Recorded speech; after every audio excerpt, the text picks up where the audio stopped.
Madame, mademoiselle, monsieur, bienvenue à Metro News. Voici l'essentiel des titres qui seront développés ce soir. Un appel de fonds humanitaires de près de 120 millions de dollars américains a été lancé par l'ONU en coordination avec le gouvernement haïtien et d'autres partenaires dans le but de venir en aide aux 750 000 victimes de l'ouragan Matthew. Le président dominicain a tenu sa parole. Les premiers des 500 véhicules du convoi d'aide humanitaire promis lors de sa visite en Haïti commencent à arriver. Les élections doivent se tenir au plus tard le 30 octobre. Une exigence du PHTK qui souhaite l'installation d'un président élu le 7 février 2017.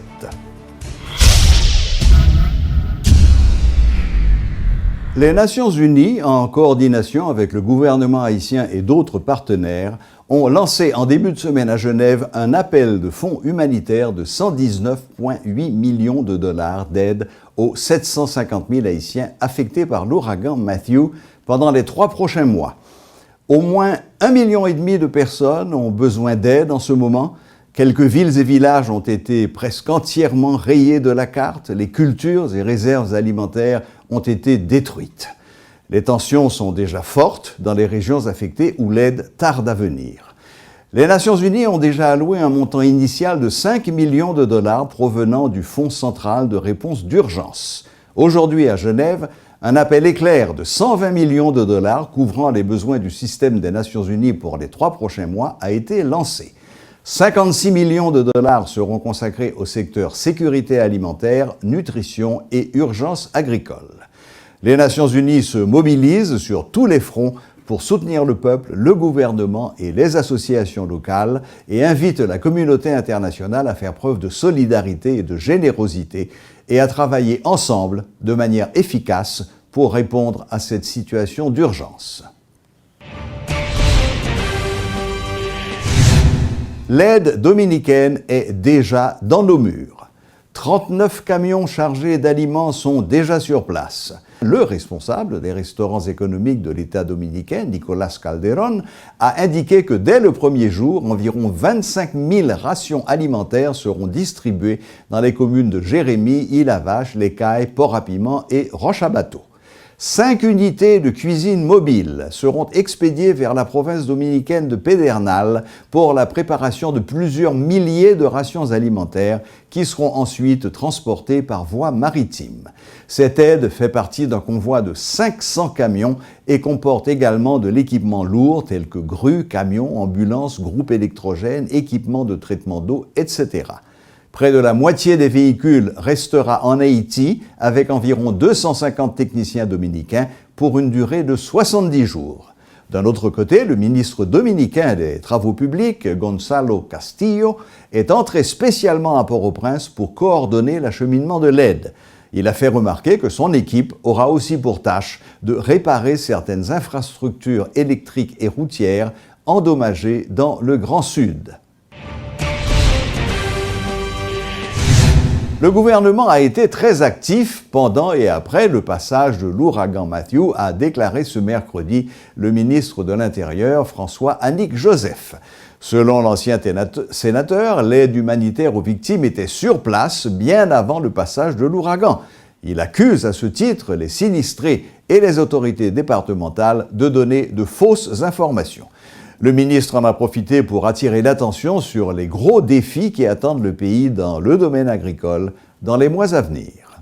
Nous sommes parés pour nous répondre pendant 3 premiers jours en attendant que l'aide vienne. Et certainement, tout dépôt vide là, nous pourrons l'obliger, une fois nous passer étape ça, renflouer encore. Est-ce que nous vérifions ça, M. le ministre? Nous vérifions parce que... Est-ce que nous vérifions qu'effectivement, l'aide ça a distribué, il y a le jeune monde qui est victime? Par exemple, les gens qui n'ont abri provisoire, comment ils ont kembe? Il y a une mentalité de chacal qui fait son chemin, qui envahit l'espace politique haïtien.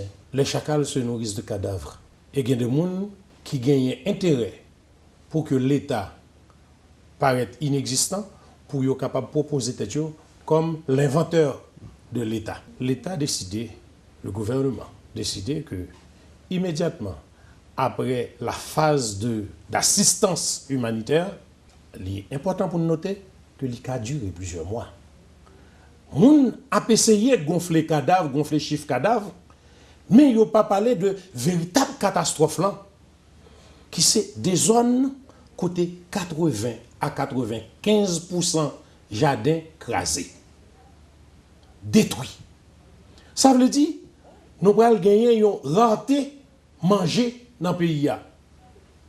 Du moins, dans la zone qui est affectée par le cyclone. Ça veut dire la campagne d'hiver, qui normalement a commencé ce mois-ci, c'est une campagne qui pourrait permettre au ministère de l'Agriculture, je dis déjà, nous commençons à discuter avec les partenaires, que ça a besoin, c'est semences.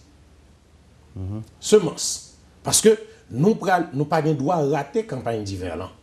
Parce qu'il y a une nécessité pour nous réussir deux campagnes qui viennent suite en suite, la campagne d'hiver et la campagne de printemps, pour nous capables mettre et légumes et céréales sous le marché haïtien, pour nous capables de régler ça. Le président de la Fédération nationale des maires rejette les accusations du ministre de l'Intérieur, François-Annick Joseph, selon lesquelles les collectivités territoriales ne travailleraient pas en coordination avec le gouvernement central. Dans une interview avec Radio Métropole, Jude Édouard a affirmé que le gouvernement n'avait pas décaissé les sommes annoncées ni présélectionné de l'aide dans les zones menacées par l'ouragan Matthew, comme l'avait affirmé le ministre.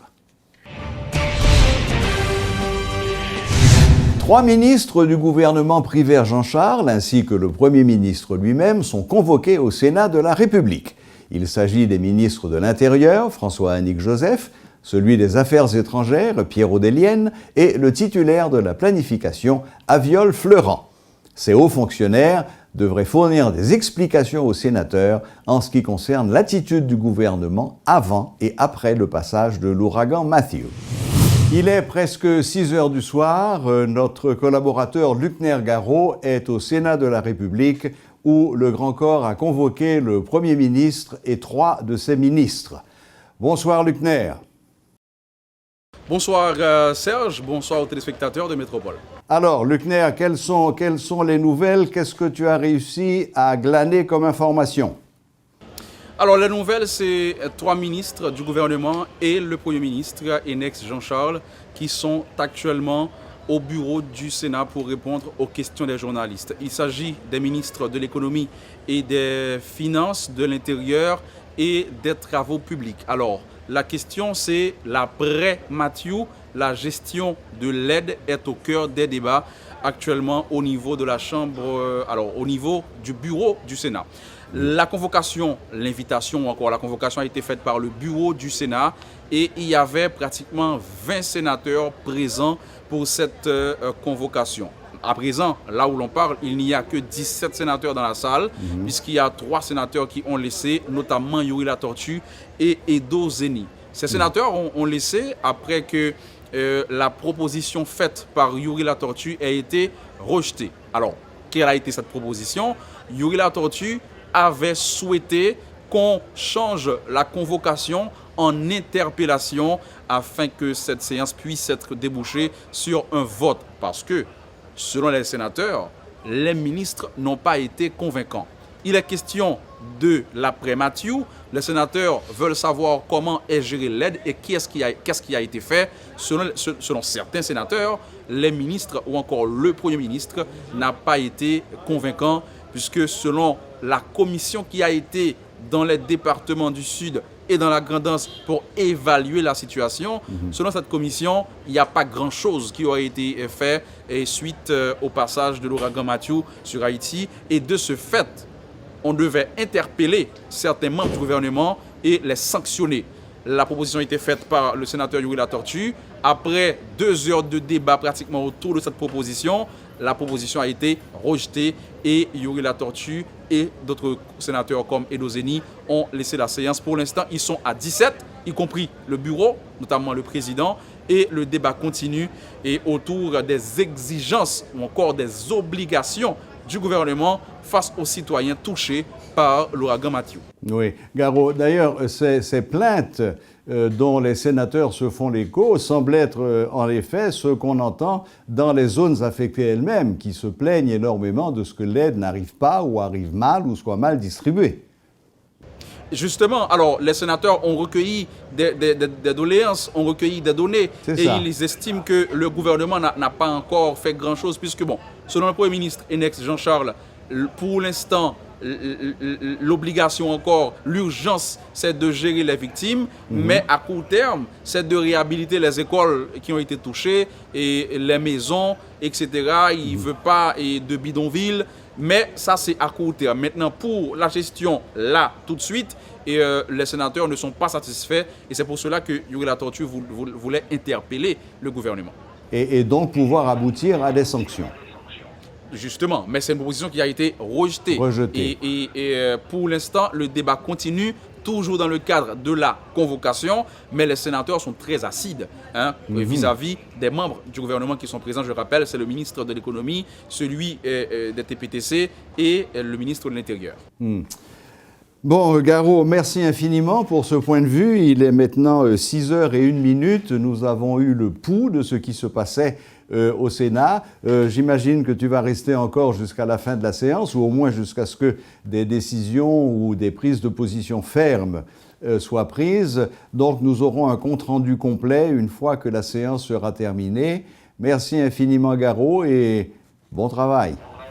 Merci Serge, nous sommes sur place. Évidemment, on va rester pour voir ce qui va sortir de cette séance. Mais ce qu'il faut surtout retenir, c'est que le discours du Premier ministre n'a pas été trop apprécié par les sénateurs. Les sénateurs ne sont pas convaincus que quelque chose soit en train d'être fait dans les départements touchés. Donc, ils sont très exigeants envers les membres du gouvernement. D'accord. Parfait. Merci Garot et puis bonne continuation. Merci Serge. Allez, au revoir.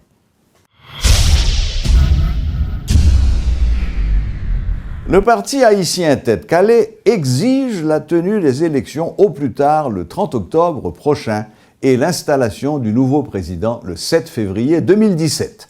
Selon le conseiller politique et le porte-parole du PHTK, c'est une exigence constitutionnelle. Par ailleurs, Rénal Lubéris et Rudy Erivo estiment que le pays a besoin au plus vite d'un gouvernement légitime afin que les réponses efficaces soient apportées aux citoyens des départements frappés par l'ouragan Matthew. Cyclone Matthew mettait à nu faiblesse criante qui gagnait dans le pays ça, au niveau des institutions de la République. Vulnérabilité pays noir en matière environnementale.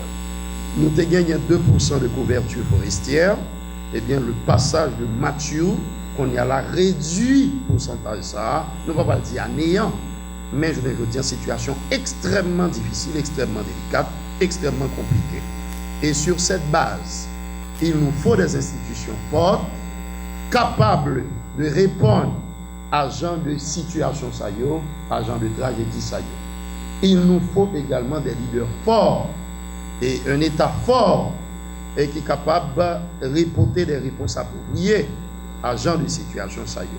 C'est dans ce sens qui fait que, pour nous conclure, nous dit, l'intervention noire, eh bien, il faut que rapidement les élections se tiennent dans ce pays pour renforcer les institutions en place, pour permettre que gagner un président qui est élu au suffrage universel direct, qui a confiance peuple haïtien et qui a à même non seulement de porter des réponses immédiates, spontanées, mais qui est capable de travailler sur des dossiers structurels pour revitaliser l'environnement et pour capable de renforcer les institutions de la République. La Conférence nationale des vaudouisants haïtiens, KNVA, invite les vaudouisants à se rendre aux urnes lors des prochaines élections en dépit de la situation dans laquelle se trouve le pays après le passage de Matthew. Par ailleurs, l'ATI national, Joseph Koma, a annoncé qu'il se rendra à l'étranger afin de recueillir des dons en faveur des victimes du secteur vaudouisant. Nous arrivons nos positions que nous sommes supposés gagner une élection à cause de la catastrophe Matthew. Nous ne sommes pas capables de penser à l'élection, mais on nous demande toute autorité concernée pour camper avec Haïtiens, pour camper avec Vaudou, parce que c'est moun qui baille pouvoir. Sans moun, nous pas capables de pouvoir. On nous mettait main en main pour nous aider, tout citoyen, tout haïtien, tout vaudouisant, dans le moment ça, qui ont besoin de nous avant de penser à goumer pour pouvoir. Le porte-parole adjoint de la PNH a présenté ce mercredi le bilan des opérations menées par la DCPJ pendant la période allant du 1er septembre jusqu'à aujourd'hui. Gary Desrosiers a fait état de 36 arrestations, de la saisie de 3,5 kg de cocaïne et 296 kg de marijuana, alors que 3 véhicules et 2 motocyclettes ont été confisqués. Nous songeons à l'assassinat qui était fait sous ancien directeur presse nationale là, M. Willems Edouard. Ça a été fait le 8 juillet 2016 dans rue Gabin, Pétionville. DCPJ a arrêté Reynold Sanon, qui est entre les Roi Salomon, pour implication présumée dans l'homicide qui a été fait sous ancien directeur général presse nationale. Il y a 4 arrestations qui sont faites pour viol sur mineur. Il y a 2 pour agression sexuelle et 2 pour enlèvement. Il y a Valcourt Valérie, qui a 27 ans, qui violé un petit monde de 16 ans. Il y a Jean-Paul Blondy, qui a 23 ans, qui violé 2 petits monde, qui a 7 ans et 9 ans. Il y a Guerrier Riguel, qui a 31 ans, qui violé un petit monde de 13 ans. Il y a Notice John Benji. Alors, Notice John Zaha sont aspirants que liés pour le devenir policier qui a pris formation déjà dans l'école nationale de police là. Et suite à l'information que l'académie en bas nous, que monsieur a impliqué dans viol anti-moun qui gagnait 13 ans, viol ça le fait bien avant que d'entrer dans l'académie. Les enquêteurs au niveau des CPJ tendaient monsieur dit il pas de faire. Victime non même qui a 13 ans, qui c'est mineur, il dit non, il pas de faire. Parent monsieur dit que non et parent dame non type mineur tout dit non. Alors tu as une tente qui était faite et selon l'information même cas et même justement que parent monsieur t'a offert pour que yo casser faire et couvrir ça. Et type d'éléments ça les identifier la police pas bien l'autre choix que arrêter et mettre dehors dans l'école nationale de police là. Voilà, c'est tout pour aujourd'hui. Merci de votre fidélité et à la prochaine, même heure, même chaîne.